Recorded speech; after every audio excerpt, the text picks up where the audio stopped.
ሄይ ጸጉሬን ከዚህ ወደዚህ ያለ ምንም እሳት እንዴት ነቀየሩት ላሳያችሁ። ሶ ቅድሚያ ጸጉሬን 3 ቦታ ነው የከፈልኩትና this is the best curling method ever እና ቅድሚያ ያደረኩት የአልካሪም ሄር ኦይል ነው።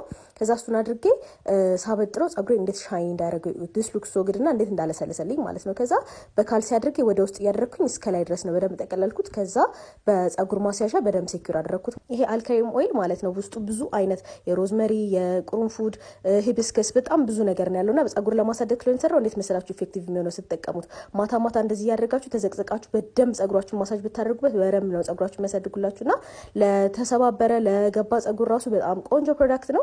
ከዛ ፊልፍቱም እንደዚህ ነው ወደ ውስጥ አድርጌ ነው እየተቀለልኩ ያለሁት እንደምታዩትና እሱን በደንብ ሴኩር አደረኩት። ከዛ ኦብቪየስሊ ቦኔት አድርጋችሁ ነው መተኛት አለባችሁ አለበለዚያ ይበላሻል። ከዛ ይሄ በጧቱ ነው ድጋሚ አልካሪም ኦይል ነው እየተጠቀምኩለትና በተቻለኝ አጋጣሚ ነው ይሄንን ኦይል ለመጠቀም ሞክሮ ሶ አይ ኩድ ሲ ዘ ሪዛልት በደንብ ማለት ነው። ከዛ ቀስ ቀስ እያልኩኝ ነው እንደዚህ እየፈታሁት ያለሁት ጸጉሬን እንደዚህ ከፈታሁት በኋላ በደንብ ሼክ አድርጓለሁ ጎንበስ ብዬ። ከዛ ፍሊፕስ አደረገው ራሱ ዩት ሉክ ሃው ቢዩቲፉል ሉክስ እና it just needs a little የሆነ touching። ከዛ ዩት the side part እንዴት እንደሚያምር I love this. I hope you guys like it too. Yeah, bye.